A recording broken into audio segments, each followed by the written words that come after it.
How have your tote bag sales on Merch by Amazon been lately? If you answered not as good as you'd like them to be, this video is going to hopefully change that for you because Michelle B has put together a new tutorial. She's going to show us how to create those really cool looking tote bag designs that you see on the other side of the screen from me. And there's a lot of different ways you can play this, by the way. So you can actually change the foreground and the background layer. And then as you can see, you can add some text over top and really niche down and do a lot with one base design template. So she's going to show us not only how to create these start to finish using either Photoshop or Photopea for some portions, but then also how to pull them into Canva. But towards the end, she even shares some graphic resources with you. So guys, you're not going to want to miss this. Let's get into it. Now, real quick, before we get to Michelle's tutorial, I just wanted to remind you to enter the weekly print on demand giveaway. It's completely free to enter, and 2 winners are selected every Sunday. This week sponsored by Flying Research, print on demand research tools, AutomatePOD, print on demand design creation automation, All American Graphics, which are premium pre-made graphics. You can use them for like July 4th, which is upcoming, and Bubble Scout, the only Redbubble niche research and validation tool. You'll find a link in the description. Also in the description, there's a link to my 7-day Amazon merch mini course. It's really nice if you're just starting off, and a link to my Amazon merch Facebook group where you will find that Michelle is very active and you can thank her for this tutorial as well as find the resources that she is going to share with us. Today, I want to talk about the tote bag, specifically a Merch by Amazon tote bag, and some ideas that may inspire you to elevate your tote game. Totes are often overlooked, but that's the best reason to make sure you include them, because the way I look at it, there's less competition. I'm going to be creating a design with a peekaboo zipper feature, and you can change that out for yourself or change it up to suit yourself. This does require a little bit of Photoshop skill or one of the similar programs. However, if you stay to the end, I will tell you how to get these design templates for free. I'm designing in Canva, and I'm creating a wooden plank look like this one here with these little peekaboo dogs. I'm going to be creating a leather look, and I'm going to be creating a color block look. Now, if you're interested in knowing more about Photoshop and how to use the clipping mask and magic wand tools that I'll be using today, Ryan has already created a tutorial called the Leprechaun tutorial that he will link in this video. And he goes quite extensively into how to use these tools. I will show you a little bit of it today, but I'm not going to go too intently into it because I've got a lot to cover. So if you want to know more, pop over and see that tutorial. Let's get started. You need a canvas size of 2925 pixels by 2925 pixels. Then you need to find a picture of a zipper. So I went over to Photos, the photo library, put in zipper, and as you will see, there is a lot of zippers to choose from. You can choose any that you like. This one, for example, would make a good design. There's a lot. I ended up with this one. I thought this would be really easy to work with. But to make this work, you need to change out or cut out this white section here. So I've taken this, saved it, and taken it over to Photoshop, and I'll show you how I've done that in Photoshop. So in Photoshop, I've brought it in, and I've gone over here to the magic wand tool and clicked in the white space, and you can see that it selected some of the white space. But if you hold your shift key down, which you'll see has, if you can see, has the plus symbol, you can start adding more and more of the white in. I won't do it all today, but you're really going to want to zoom in and make sure you get every last bit of it, all between the teeth. And then once you're happy that you've got all of the white, edit and clear. So now, as you can see, there's nothing there. Now, to make a double up design, I just simply copied it and twisted it around. And now I've got 2 of them, one on top of the other, and with the zip open, and saved it and sent it back to Canva. So now it's back in my Canva space. I've doubled it up. So that's the image that I've been left with. And now I'm deciding what I'm going to put in the bag, behind the little peekaboo, and I thought tennis would be a good subject. So I found an image of tennis balls, but actually when I look closely at these tennis balls, they're actually look like bath bombs, not tennis balls, but don't tell anyone. So I've put some tennis balls behind. I've gone to my uploads. Let me do it here so you can see. Remove that. I've gone to my uploads, found my design, and voila, stretch it to fit, and there we go. We've got, oh, by the way, that happens all the time. If that happens and you can't see what's behind it, just go to the back button, and for some reason it fixes the glitch. I don't know why, but there you have the tennis balls peeking through the zippers. Then you can add some text if you wish, which you should know how to do. Put anything you like in there, and that's a design already done. I've done another one here for golf grandma. Let me show you what's behind there. 2 images of golf balls and a bit of grass.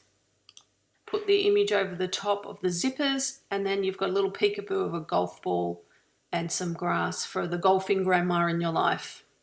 Now here's a little trick that Canva has. Canva doesn't really allow you to do shadows in this instance. It does have a shadow feature, but you can't really do it in this instance, but there is a little workaround or a hack. So what you do is you go to Photos and you put the word shadow in. Sorry, 1D. And up will come these, you probably can't see them on camera, but there's these shadow images like this one. You might be able to see their shadow. So you can pop that anywhere you like on this image to make it, give it that little bit of shadowing around the edges, which I've done. And if you want it a little bit lighter, you go to the transparency tool here and you make it a little bit lighter or a little bit darker. So you create that little bit of a 3D effect. Now we'll move on to the leather look, and I'll show you how to create that 3D effect in Photoshop if you have those Photoshop skills. Simply go over to Photos again and type in leather, and you will get a range of beautiful leathers that you can pick from. I've chosen this one because I like the way it's sort of darker around the edges and lighter in the center. It gives it a little bit of 3D look. I've taken it over to Photoshop, and let me show you how I've done that. I've taken it over to Photoshop here. Open that one. There it is there. Brought it into Photoshop and put it on top of the zipper image, and then turned it off, gone down to the zipper image, used my wand tool to select the yellow at the top, turn the leather back on again for that little section, select, oh there it is, select inverse. So I'm deselecting the yellow area and selecting everything I don't want. Make sure you've got the leather layer selected, edit and clear. There you go. So now I've got the leather in that patch, and if I want the leather in the next patch, I go to where that's the blue section is, select that, select inverse, make sure I've got the right layer selected, edit and clear. And then the last patch down the bottom, make sure I select the right section, select inverse,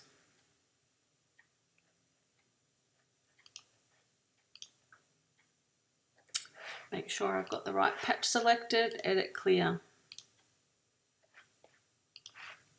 So now I have a leather look in the zip area. One of the things you can do is, while you've still got it in Photoshop, you can add a little bit of shading to make it look a little bit more realistic. And the way I did that is create a new layer and use the brush tool and just shade it in a little bit into there and shade it in a little bit into there. and then went up here to the opacity tool, and you can make it darker or you can make it lighter.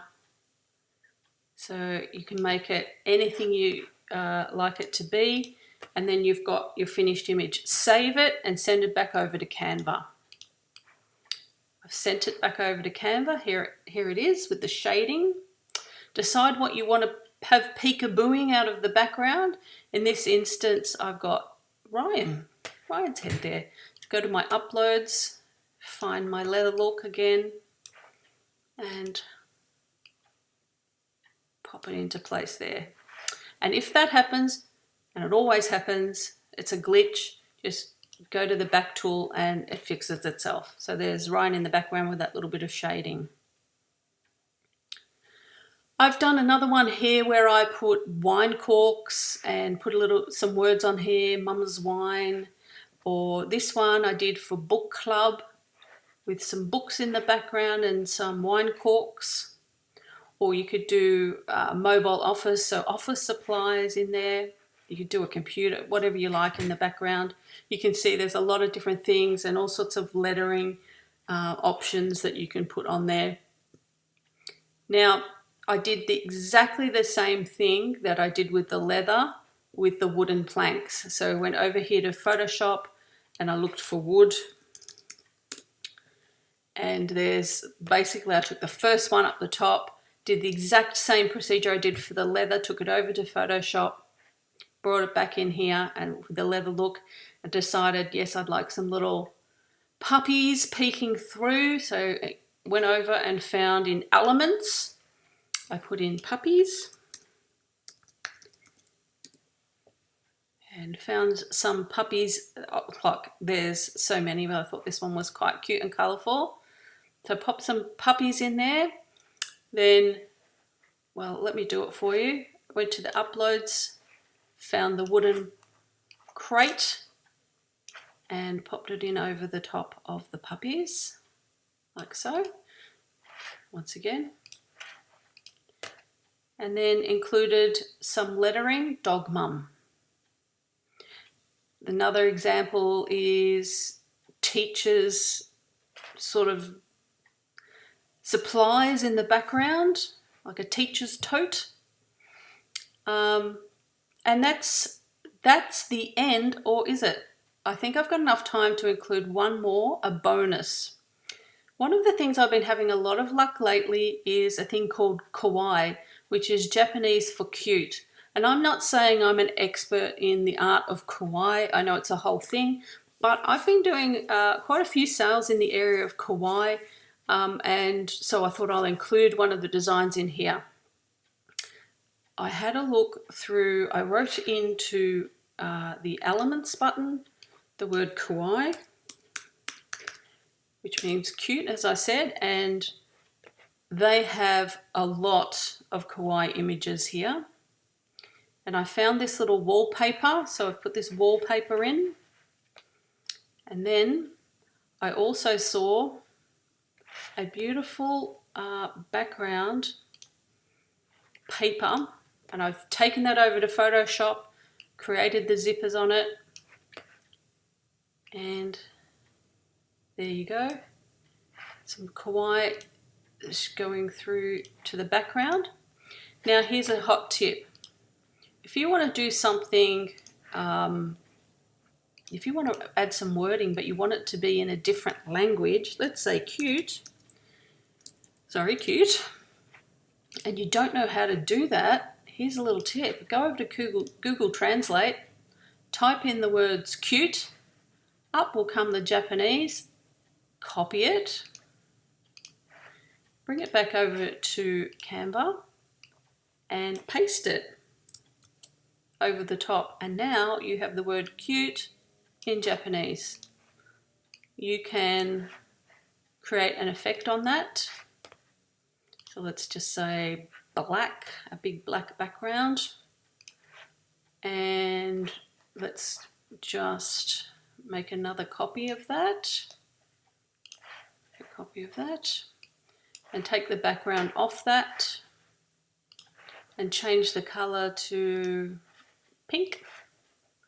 and put that over the top. And now you've got a beautiful Kawaii look bag. Now, how you can get these designs for free. I realize that for some people this will be quite difficult. So what I'm doing is I'm going to put these files, these front on files, let me show you, go back to the top again.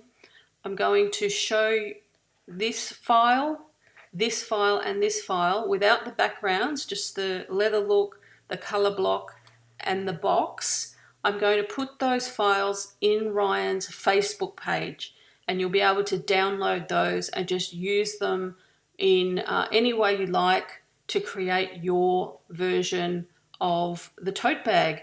And I hope you let me know how that goes for you, or if you would like to, if I've missed anything, or if you've got some good ideas of your own, come and chat with me in either down in the comments or come over to the Facebook page and have a chat. I'm always over there, and I look forward to seeing the results.